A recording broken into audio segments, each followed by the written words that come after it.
Welcome and thank you for tuning into A Sound Constitution on CHLY 101.7 FM with Lindsay, Manisha, Nilafar, Sanas, and Kristen.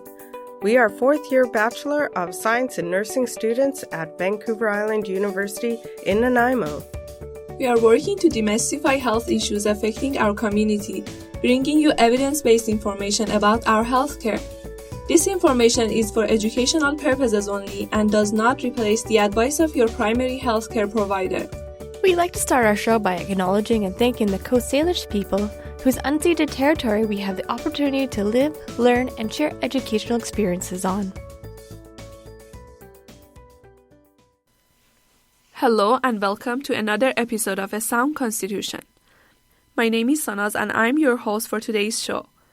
Today's episode is called Power of Mind for Better Mental Health, which will cover the concepts of emotional intelligence or EI, resilience, and mindfulness. If you are interested in understanding the fundamentals and how they might apply to you, this show is a great start to explore these topics. By the end of this show, you will better understand how your own emotional intelligence impacts upon yourself and others, how resilience can be built, and learn about the practice of mindfulness. So first, let's start by talking about what is emotional intelligence. According to an article from the University of Oklahoma, emotions are an essential part of being human. Humans can experience emotions such as love, happiness, hatred, and sadness, and express emotions by smiling, laughing, and crying. While emotions are an essential and important part of human nature, they are also a motivating factor for most human behavior. Emotional health is one's capacity to express feelings in appropriate ways and ability to cope with various emotive situations. The concept of emotional intelligence, or EI, was developed as a way to evaluate and highlight the importance of emotional health. In several articles, EI has been defined as the ability to monitor one's own and others' feelings and emotions, to discriminate among them, and to use this information to guide one's thinking and actions. From a theoretical perspective, EI is the combination of emotion and intelligence, and is different from technical and cognitive abilities. Daniel Goleman, a known psychologist, introduced the personality model of EI, which includes 5 major domains: self-awareness, managing one's own emotions, self-motivation, empathy, and handling external relationships. He defines self-awareness as an individual's ability to recognize one's emotion when they occur. Managing one's own emotions is to handle emotions in a fashion that builds self-awareness. Self-motivation is the ability to channel emotions for the achievements of a goal. Empathy is to recognize and appreciate emotions among other people. Handling external relationship is the ability to manage emotions in establishing better relationship with others. So now let's listen to a short YouTube video, which is an interview with Daniel Goleman, which I just mentioned him. He is a psychologist, author, and science journalist. Daniel Goleman talks about how in order to be in top profession, a person needs, aside from a high IQ, the ability to be self-motivated and emotionally intelligent. Daniel, in terms of predicting who is going to be in the top 10% of performers, i.e. the star performers, you say that EI, emotional intelligence, is more as a sort of a better gauge than IQ. So can you just tell me why that is the case? It's very simple. Study after study shows that in order to be in a top profession, in order to be an engineer, in order to get an MBA, in order to get an MD, or be a top executive, you need to have an IQ that's about 1 standard deviation above normal or higher. That puts you at about 115 IQ. But then the studies show after that there is no correlation between your IQ and your actual effectiveness or success in that line of work. Whether you're a CEO, academic, an engineer, doesn't matter. Why? because that is the IQ level you need to master the technical skills, and it's the cognitive capacity you need to handle that profession. But after that, think about it. Once you're in the field, you're competing with people who are about as smart as you are.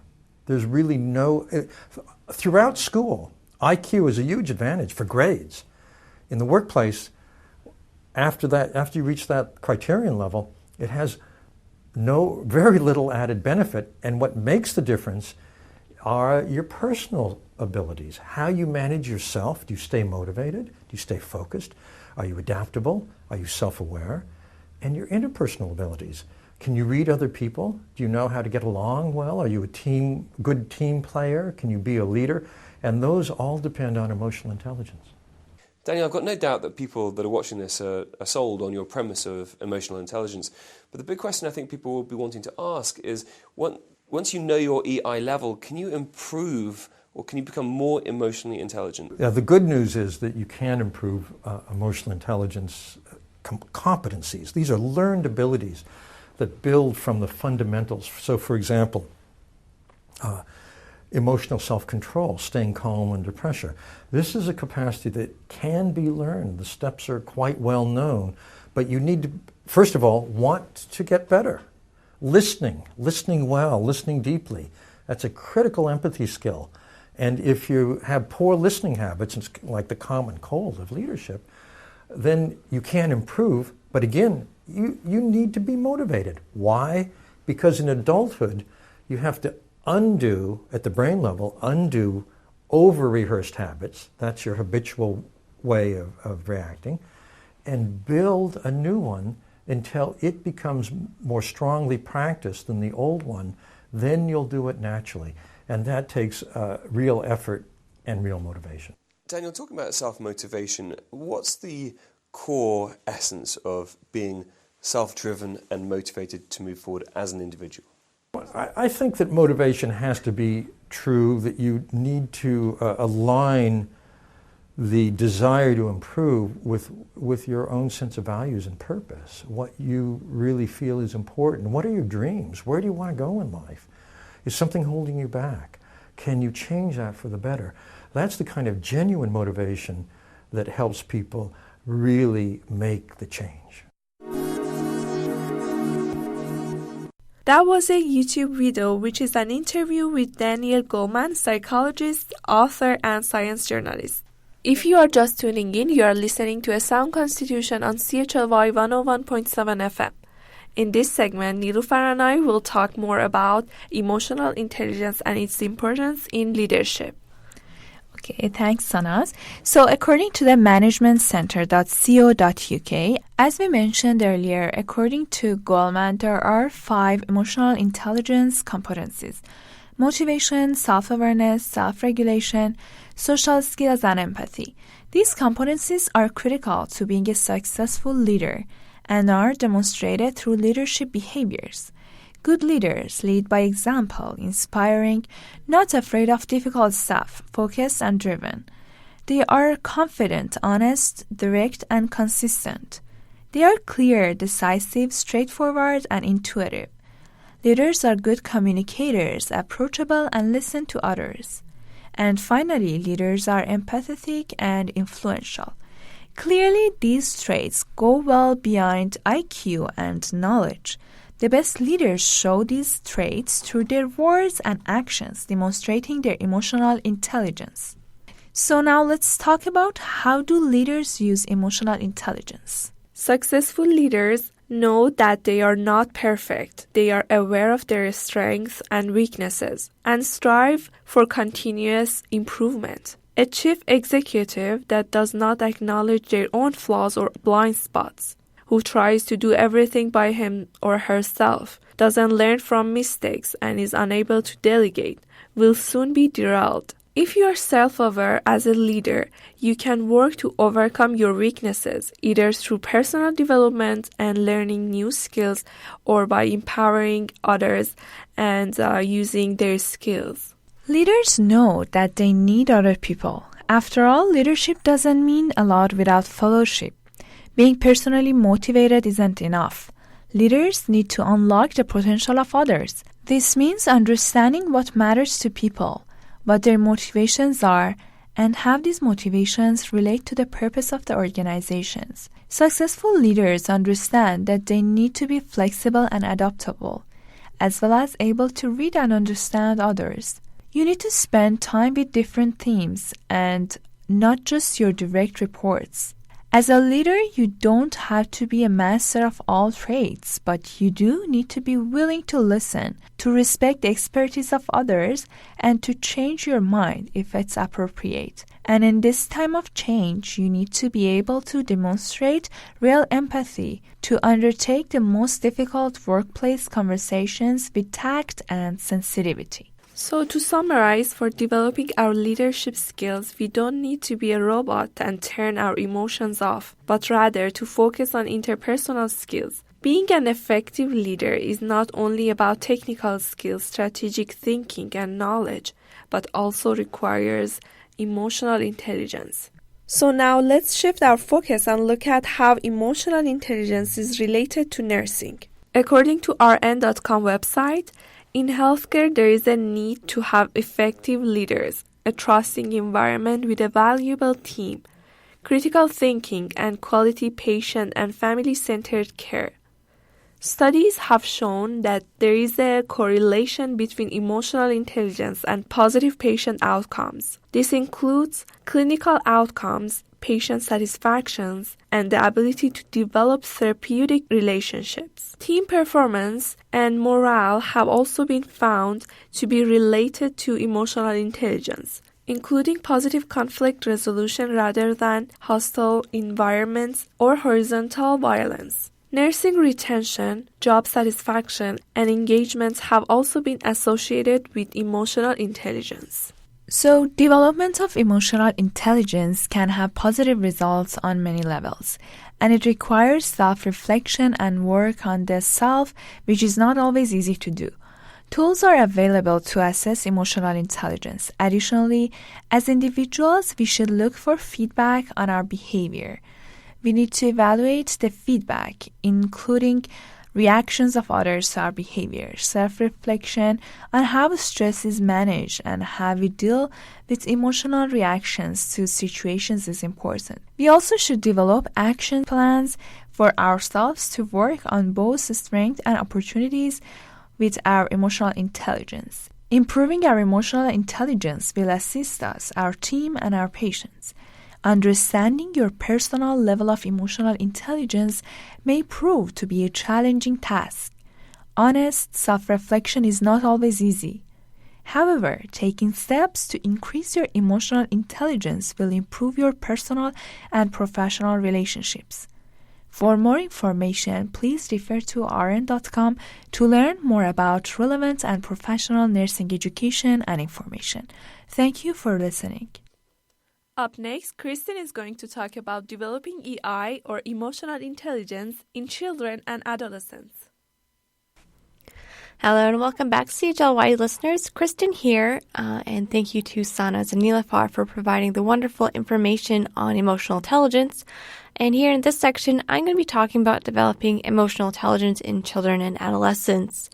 So with the help of various resources, we have put together some information on how to help develop EQ in children and adolescents. It is best to do this as a team approach between, parents, school, teachers, and governments to ensure the healthy development of children. So part of the process towards achieving an emotionally literate community in which children thrive is that we need to equip them and our staff with a healthy degree of resilience. It's been shown that resilient children working with emotionally intelligent staff can develop, a positive peer and adult interactions, a positive sense of self, a sense of personal power rather than powerlessness, and, a relatively internal locus of control. And resiliency is the ability to recover or adjust easily from misfortune and change. Therefore, a resilient child recovers from challenges, but they also learn to do a lot more than that. They actually hold a different mindset, a mindset of resiliency that deeply believes, I am not my mistakes, I can try again, and things will get better, and that they are not alone. So to start to foster a child's emotional intelligence development, we need to start off first with a safe learning zone that encourages experimentation while also securing a zone in which the individual is only as exposed as they wish to be. In this environment, children feel more confident about their own feelings and are more likely to be able to learn and develop. Therefore, it's essential that parents and the community help facilitate a child's path that enables them to discover and grow positively. So to begin with, children's ages 4 to 7, we can expect them to build on what they have previously learned, and they tend to focus on relatively immediate goals, such as wanting attention now. However, in this stage, they're also growing in their awareness of time and can be expected to predict future events, such as being at a birthday party. With help, they are able to plan goals for the near future, such as making sandwiches in the morning and wrapping them up so they stay fresh for lunch. Normally, they smile when smiled at, laugh and cry with you, share willingly, and offer comfort if another child is in distress. They should be able to identify their feelings of happiness, sadness, anger, and know that it is okay to have different emotions. Next, children's ages 8 to 12 will be building on waiting for what they want relatively easily, such as taking turns. They're increasing their capacity to plan short-term goals, like learning a poem by heart to recite in class, and also can be expected to plan for long-term goals, such as studying for a big exam coming up. They can also start to discern when stuff is going to be coming up immediately, such as if a television program is going to be on now or later. They should be able to understand that one problem can have different solutions depending on one's perspective. This stage of development, children can be expected to ask for help, know and think about their emotions, deal with their emotions, listen to a story, and answer questions about it appropriately. For the 8 to 12-year age range, research shows that the fear of school, the dark, death, failure, criticism, and home issues are prevalent. Engaging in games which manifest externally what is inwardly processed for the child is important for this group. Brooking Payne says that chasing games are especially important because they're a metaphor for the natural expression as well as being a way to help stop being emotionally stunted.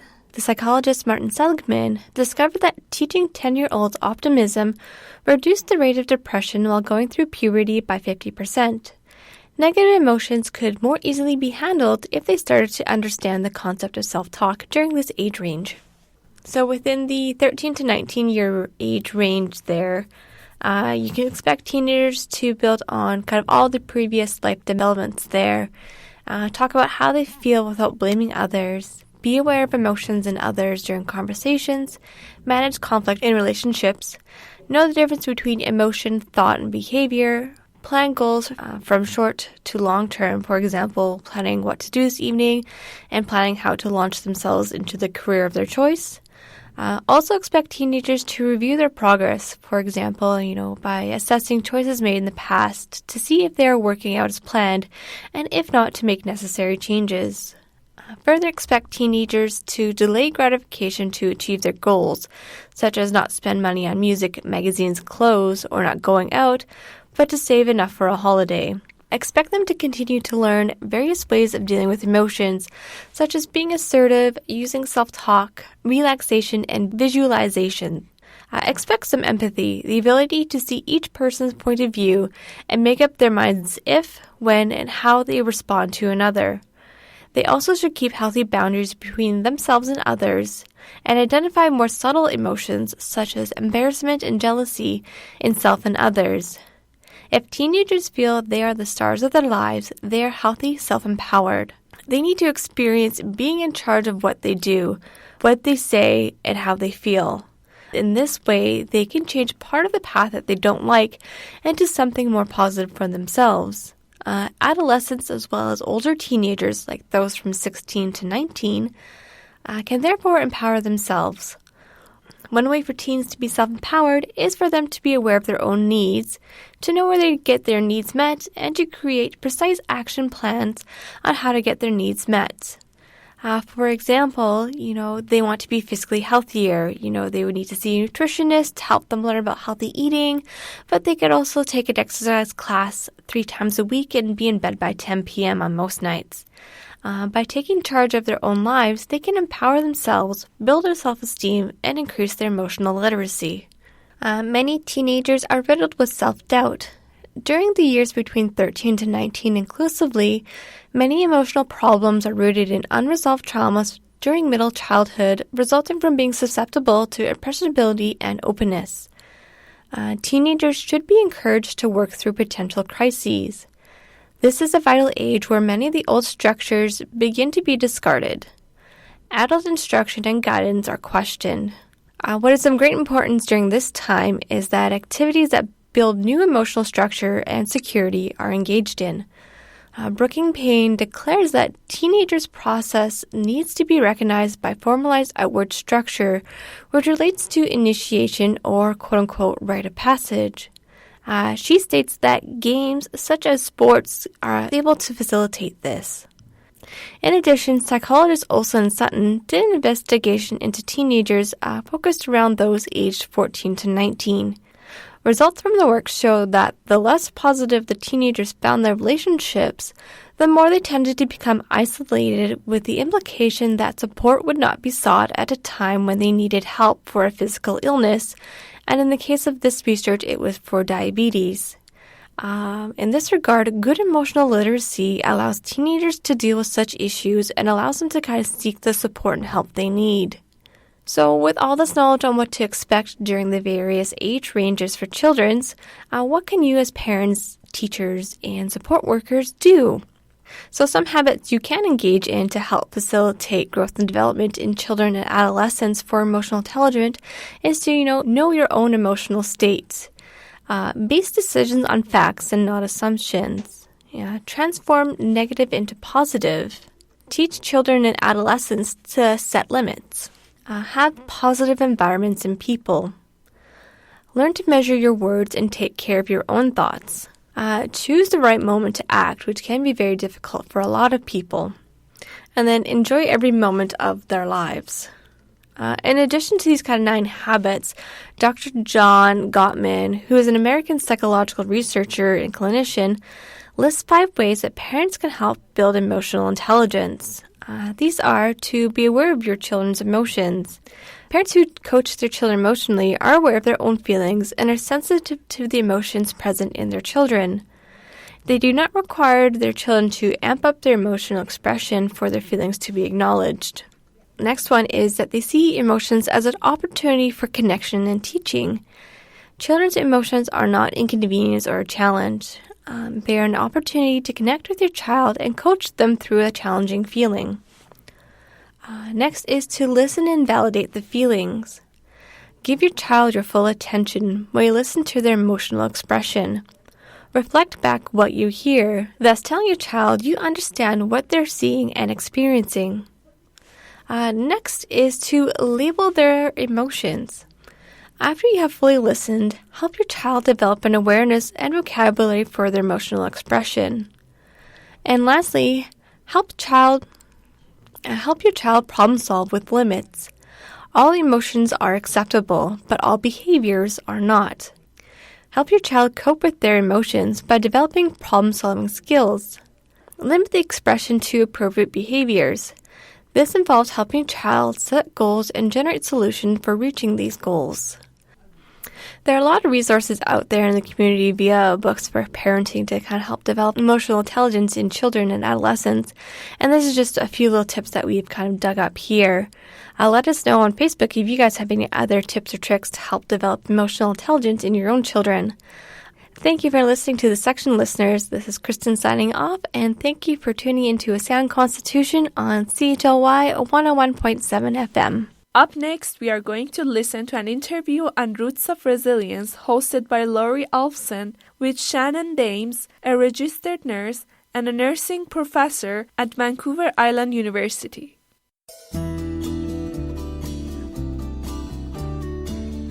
All right, welcome everybody. I'm Laurie Olofsson, and welcome to the Roots of Resilience show. And it's with information about how you can thrive in challenging times. And I am thrilled and honored to have Shannon Dames. And Shannon is a registered nurse, and she's on faculty, a professor of nursing at Vancouver Island University in Nanaimo, BC. Okay. It's just unbelievable what you do. I think that you have information that people need to know. It's so relevant, and it's so interesting and effective. And so, Shannon, why is resilience so important?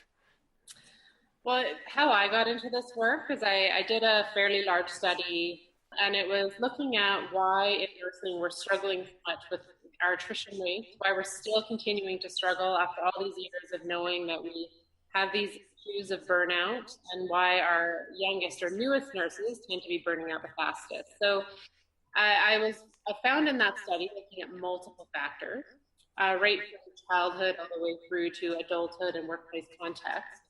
And I was blown away at the developmental factors and the effect that they had on nurses and how they were able to survive in the field, while others seemed to kind of go into negative thought rumination, which led to stressful ways of being, which then obviously over time leads to burnout. So you said, negative thought rumination?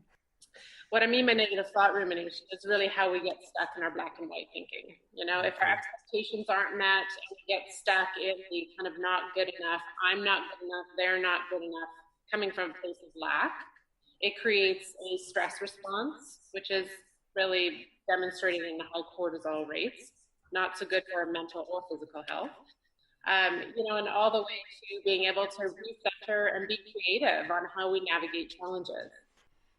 So yes, our ability to stay out of that negative thought rumination, get out of it once we're in it, is huge. And those that were able to do it were far more effective in the field in terms of their mental health, how they were able to take feedback, maybe even threatening to their self-esteem. They were able to take it and learn from it and move forward, while others would get kind of lost in depressive thought episodes.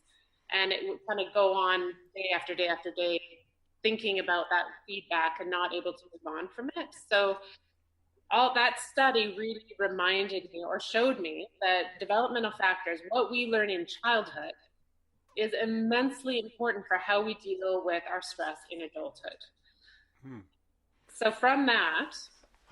but you don't have any much control over what you learned in childhood. Exactly, yeah. And a lot of us, myself included, lack some of those key developmental assets that others very naturally have and often take for granted. And it's kind of a divide. It's a childhood inequity. A lot of our kids don't get it. A lot of us didn't have it. And then we go into adulthood and it's an adulthood inequity. And if we don't talk about it and we don't learn about what the deficit is, we can't actually gain it. If we're not aware of it, we're not going to know how to seek it out to develop it. But unconditional positive regard is really the differentiating factor of what enables children and then us as adults to be authentic and to feel safe being authentic. And authenticity is immensely important for how we thrive as adults. If we can't be authentic, then because we don't feel safe, and we're trying to be, we feel the need to be a socially prescribed ideal. So if we're trying to be that ideal, we fall into all the perfectionistic traps. We get into that black and white thinking, the negative thought rumination, etc. Unconditional positive regard, when that is mirrored to us as children, through compassionate parents who see all of you, the whole pizza, the good, the bad, the not so great, our weaknesses and our strengths, and they just say, I love you anyway. Right. And when we know that deeply and we have that mirrored to us, we learn to do it to ourselves. So it's a mirrored quality, right? So self-compassion is really just a mirror of unconditional positive regard turned inward. So if we've learned it as kids, and many of us don't, then we're naturally self-compassionate adults.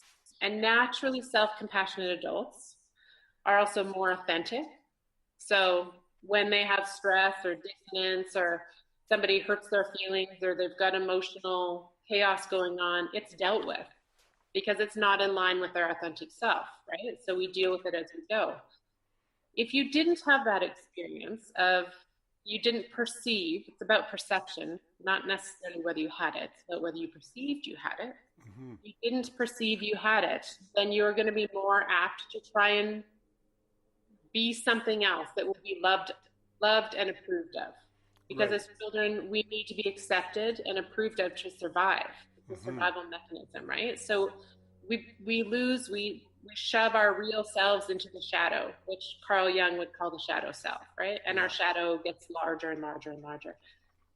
However, if we're able to maintain that authenticity and act out of that real space, then we can go on into adults with less incongruence. And we know others have loved us as a child, and we've learned to love ourselves, even though we might have shortcomings. And those are the people that we feel super comfortable to be around. Exactly. Yeah. Because if we're really hard on ourselves, like we don't allow mistakes or shortcomings to occur, which is perfectionism, then we naturally prescribe that same behavior onto others. Those same high expectations get prescribed onto others. So if these two circles are far apart, where we're clinging to an ideal that is quite different from the real, or at least we perceive it's quite different from the real, that's where you get a lot of shame and a lot of cortisol, a lot of stress. Because anytime somebody actually points to the real, which is maybe a shortcoming, maybe feedback at work, maybe our intimate partner that knows us the best and maybe knows our real, every time that kind of comes out or there's any feedback that way, we feel so ashamed because that real has never been accepted as a child and we haven't accepted it. And we feel the need to cling to the ideal.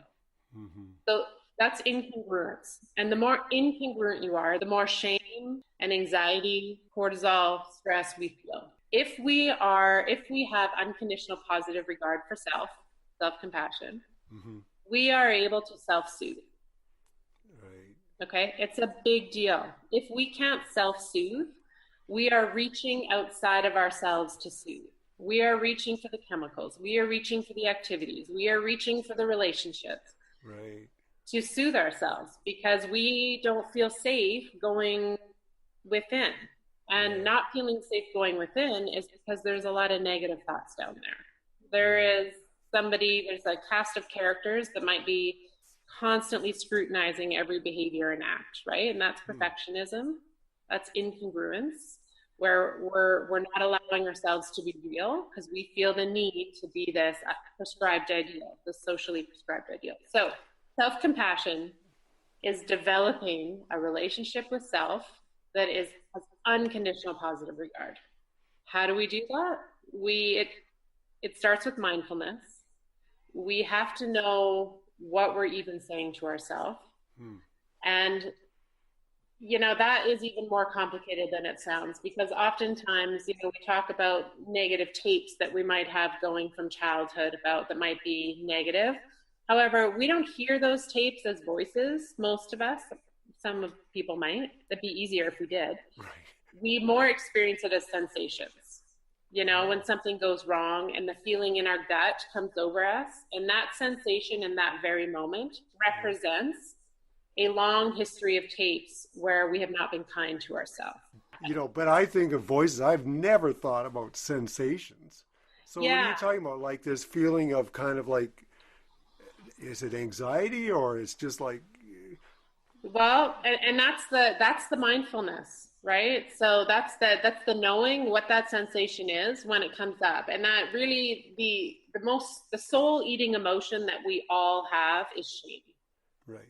So it's when shame arises. And when that shame arises and like I feel it in my gut. That's it's like a pit in my stomach. Yeah, it's like, oh God. And that isn't always represented by voices. Right? But there's a long history of when that same feeling has occurred throughout my life where I've not felt good enough. And so looking at mindfulness and what that looks like and being willing to sit in a bit of that muck, even though it's uncomfortable, And the willingness to sit really comes from detachment, which is super difficult. It takes practice, right? So I'm not talking about getting into a meditation practice that you sit an hour every morning and then you go on with your day. I'm talking about learning how to be more mindful throughout the day. And meditation practices are immensely helpful at retraining our brains to be more mindful. So please don't take it like I'm not saying don't meditate. I'm just saying we can also fit mindfulness in throughout the day, you know, in whatever activity we're doing. Right. And being more aware of what's happening. So some people are so afraid of that shame. And when I say some people as an other, I'm speaking to myself too, right? We're all in this human muck together. Yeah. Shame is the most fearful emotion. So when we feel it, we want to distract. We want to do whatever possible to get out of it. So mindfulness, number one. The other one is dealing with our shame.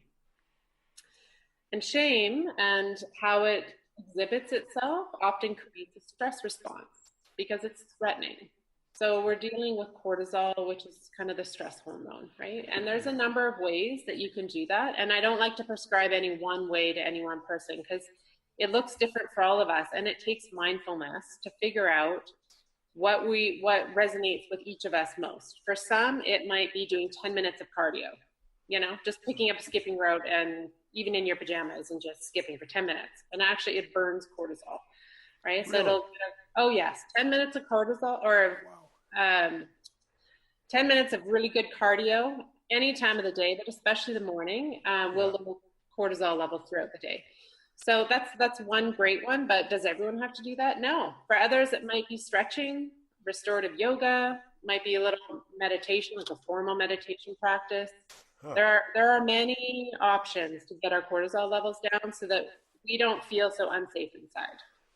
So when I say dealing with the cortisol, sometimes the experience of shame is so powerful that it creates such a stress response that we are frozen. And it's unfreezing ourselves. So whatever it takes to unfreeze ourselves. And people have to play with a few different practices to see what that might be. So once we're unfrozen, then we sit and we mindfully watch the emotion and we let it be. We welcome it in. You know, the more we push it away and resist it, the more detached from our real self we'll be. So it's a matter of, you know, and this is the speaking loving kindness to ourselves. Like, it's okay to feel sad. It's okay to feel mad, letting those things come and letting them go. Right. And that is so key to connecting to who our real self is and getting more congruent with self. Because our biggest issue with perfectionism is not allowing those emotions. They don't feel safe. And so we do whatever it takes to get them out. Yeah, but the part of healing that we need is like, okay, we need to get unfrozen. So let's deal with the cortisol. The biological response, we need to get the cortisol down. Once the cortisol is down, to sit and watch and feel what's happening in the body in a space that feels safe. And you get practiced at it and it becomes less and less threatening over time. And you know, the other piece to this, so when we connect to our real self, we have this opportunity to live our calling. So to get in line with what is true to our unique self. So we are able to make decisions, whether they're about work or a career path, that are really aligned with who we are, what we desire. And in our culture and how many of us are raised is that desire is not okay, that it's somehow selfish, right? And actually our desire, we push down into our shadow selves, into that space where it's just full of shame. And this getting congruent is about getting back in touch with our desires, the ones that make us unique. And if we are able to do that, then when we go into our career, our work life, we can tap into what makes us happy at work, you know, and what we bring to the team is unique. Right. So, and that enables us to live our calling or to thrive, where others might be just trying to play the role that they were taught to play. And in nursing school, you are taught how to walk, talk, and look like a nurse. And it's a pretty homogenous way of being. So it's hard to step out of that and say, yeah, but this is me. And this is how I walk, talk, and look as a nurse when I bring myself to it. So it's a whole different way of training ourselves to be authentic at work. Yeah. And it is that our calling is really that one thing that's essential. So it, like you said, it's that one thing that we always just, no matter what, we seem to keep coming back to. Yeah. And a lot of people don't know what that essential thing is about them.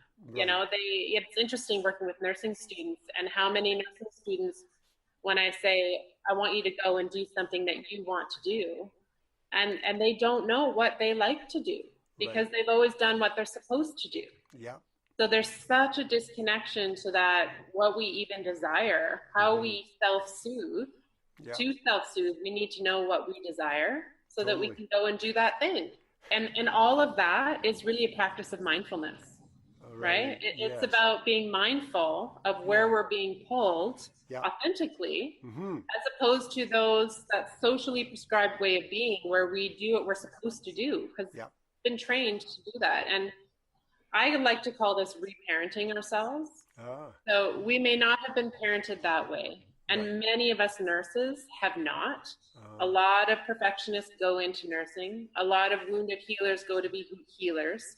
So a lot of us have to learn how to do it. And the only way to reparent ourselves is in a really self-compassionate, safe space, right? And it's about enabling us to acknowledge our desires and then to go ahead and, pursue our desires. And then what that happens, it's a snowball effect. When you have one person in the workplace that, as you say, is on fire or thriving or self-actualizing, it's infectious.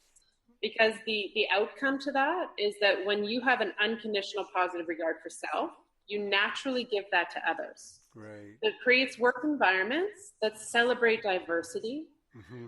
that, where you have relationships where, even if you make a mistake, you're not going to be scrutinized because you are positive regarded no matter what from your colleagues. You're a team and you work together. Mm-hmm. And it enables everyone to flourish. All that to say, there are spaces. And if people can find relationships of unconditional positive regard, they're much more apt to develop and have mirrored to them kind of compassion and then develop self-compassion. So I would just challenge people with that is how are your relationships? And do you perceive, again, it's not whether they are, many of us have them, but we don't perceive it. So sometimes we need to challenge it, ask the question so that we can actually believe that people love us unconditionally. Yeah, it's true because I remember this person saying to me, that person doesn't like me very well. It's like, what are you talking about? They love you. And that person just couldn't accept that. Just somehow, it was a receiving issue. Exactly. Yeah, it's retraining our brains. It's a conscious process. Yeah. So anyway, the last question I want to ask you today is, I know a lot of young nurses that are working in huge demands on them, 12-hour shifts, all this kind of stuff. And the levels of burnout there and the dangers of burnout seem like they're really high.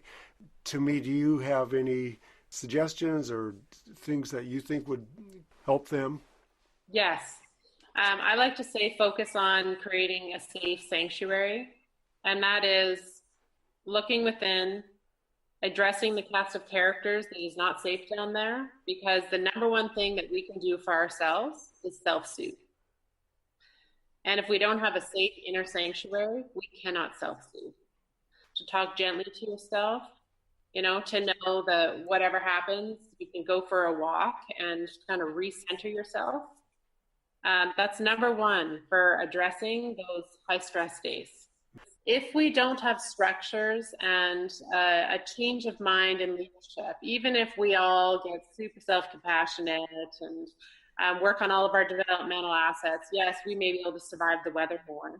But it really does have a trickle-down effect when our mentors, our role models, which, and if you're in a formal leadership position, you kind of are stuck in, are unable to demonstrate that kind of behavior, and they are stuck in kind of places of insecurity, power mongering, social dominance, etc. So we all need to be talking about it, and we need to both build up our individual roots, and then we also need to build up our structure within our organizations and what we prioritize. And there is a lot of momentum right now on this topic. I think that we're really ready to get a little more conscious about how we deal with each other and how conscious our organizations are. Good. All right. Well, thank you so much. Shannon Dames has been my guest today on the very first episode of Roots of Resilience. Yeah, thanks so much, Shannon. So, okay, thanks great. again. Thanks, Okay. Laura. Bye.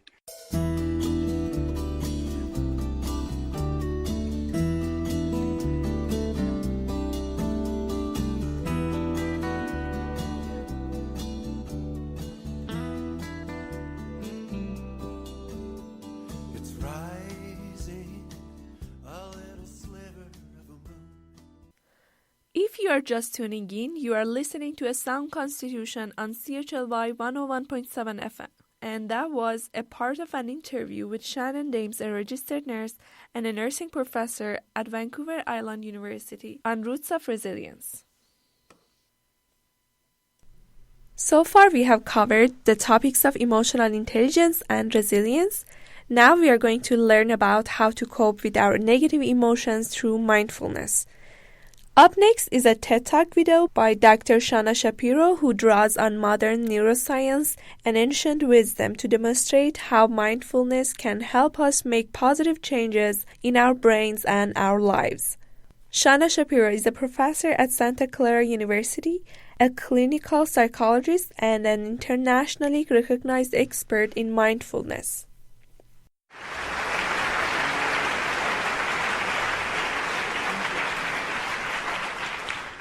If, in rush hour traffic, you can remain perfectly calm, if you can see your neighbors travel to fantastic places without a twinge of jealousy, if you can love everyone around you unconditionally, and if you can always find contentment just where you are, then you're probably a dog. Right? We hold ourselves to these unrealistic standards of perfection, and then we judge ourselves when we don't live up to them. The thing is, we're not supposed to be perfect. Perfection isn't possible. But transformation is. All of us have the capacity to change, to learn, and to grow, no matter what our circumstances. As a professor and scientist, I study how people change, how people transform. And one of the most effective vehicles I've found is mindfulness. My own journey into mindfulness was unexpected. When I was 17, I had spinal fusion surgery, a metal rod put in my spine. I went from a healthy, active teenager to lying in a hospital bed, unable to walk. And during the many months of rehabilitation, I tried to figure out how to live in this body that could no longer do what it used to. The physical pain was difficult, but worse was the fear and the loneliness. And I simply didn't have the tools to cope. So I began searching for something that could help. And eventually this search led me to a monastery in Thailand for my first meditation retreat. At the monastery, the monks didn't speak much English and I didn't speak any Thai, but I understood mindfulness had something to do with paying attention in the present moment. My only instruction was to feel the breath going in and out of my nose. So I began. 1 breath, 2 breaths. My mind wandered off. I brought it back. 1 breath, 2 breaths. It wandered again, sucked into the past or lost in the future. And no matter how hard I tried, I just couldn't stay present. Being present isn't so easy. In fact, check it out for yourself. I've been speaking for about 3 minutes. Have you noticed your mind has wandered? All of our minds wander. Research from Harvard shows the mind wanders on average 47% of the time. 47%.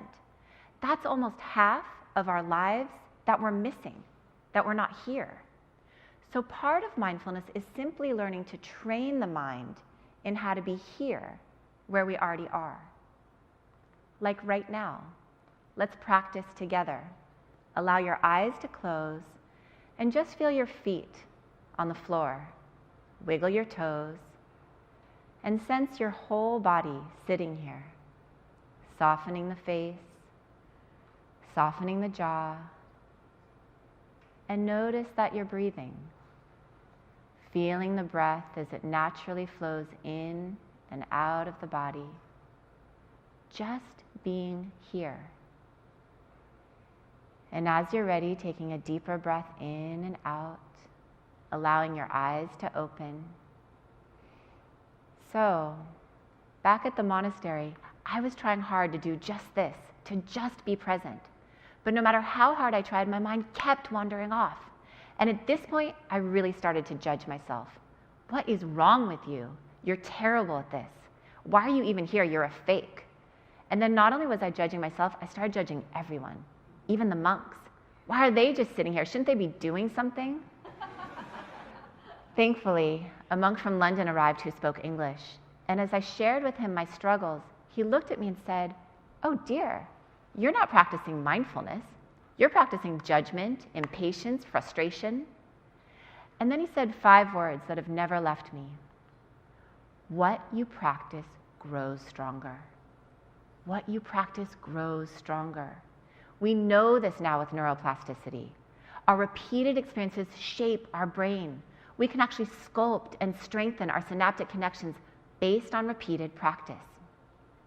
For example, in the famous study of London taxi drivers, the visual spatial mapping part of the brain is bigger, stronger. They've been practicing navigating the 25,000 streets of London all day long. When you look at the brains of meditators, the areas related to attention, learning, compassion grow bigger and stronger. It's called cortical thickening, the growth of new neurons in response to repeated practice. What we practice grows stronger. The monk explained to me that if I was meditating with judgment, I was just growing judgment. Meditating with frustration, I'm growing frustration. He helped me understand that mindfulness isn't just about paying attention. It's about how we pay attention, with kindness. He said it's like these loving arms that welcome everything, even the messy, imperfect parts of ourselves. He also pointed out that we're practicing all the time, moment by moment, not just when we're meditating, but in every moment.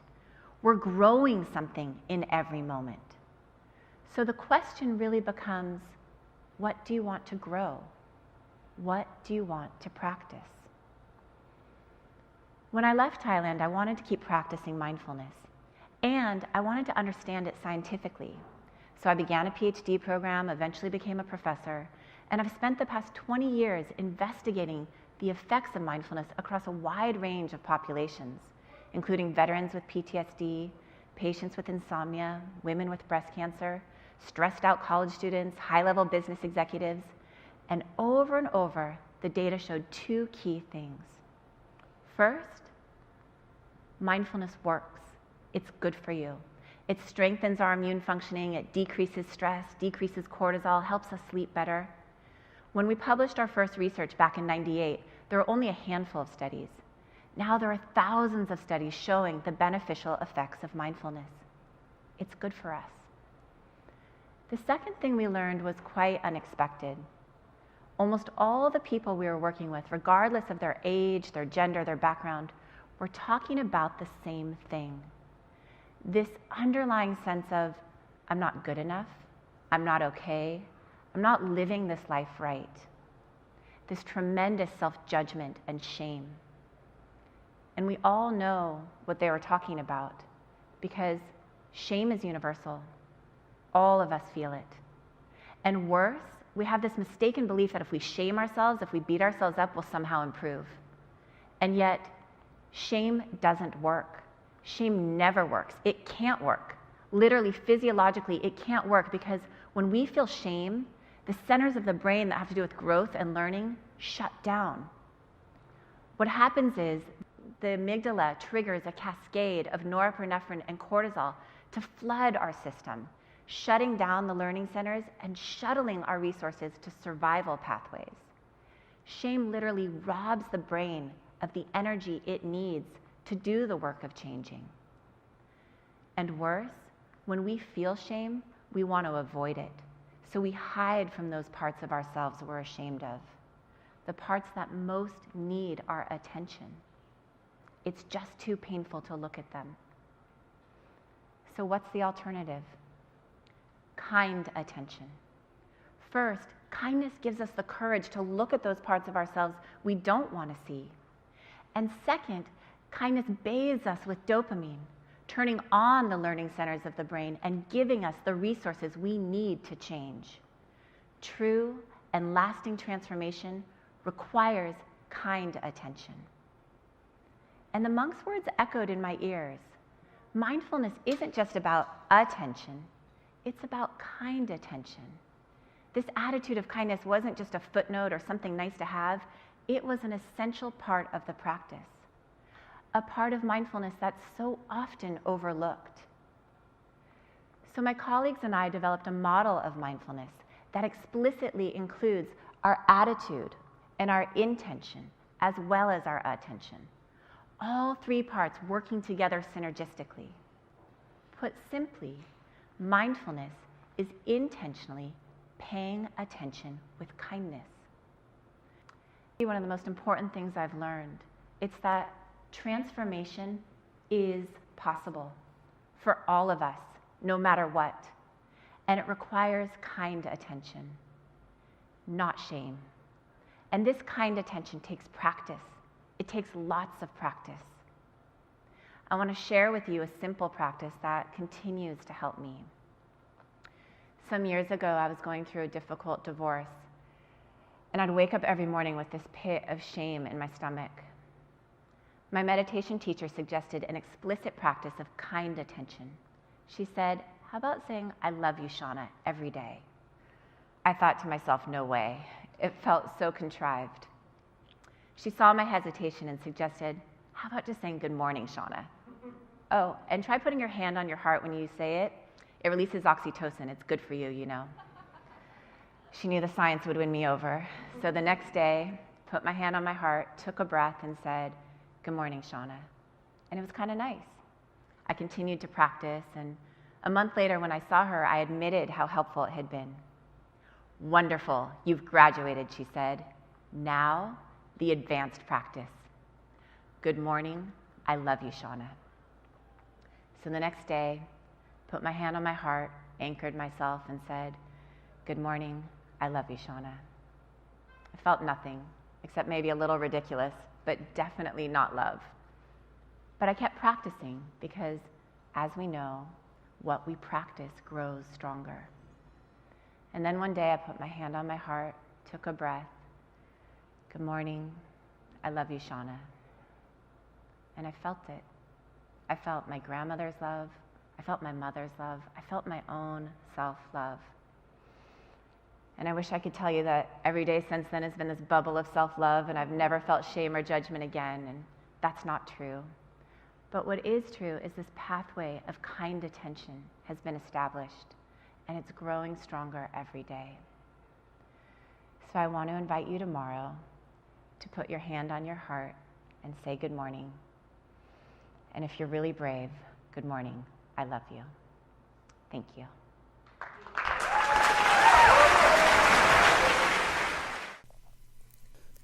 That was a TED Talk by Dr. Shauna Shapiro, a professor at Santa Clara University, who talked about how mindfulness can help us make positive changes in our brains and our lives. We hope you enjoyed today's episode. We encourage you to reach out to your healthcare provider for more information. As always, check out our Facebook page for resources for today's show. Every episode is uploaded to our YouTube channel if you'd like to hear it again. If there are any topics you'd like to hear us discuss, let us know by email at asoundconstitution@gmail.com. Thank you for listening to A Sound Constitution on CHLY 101.7 FM.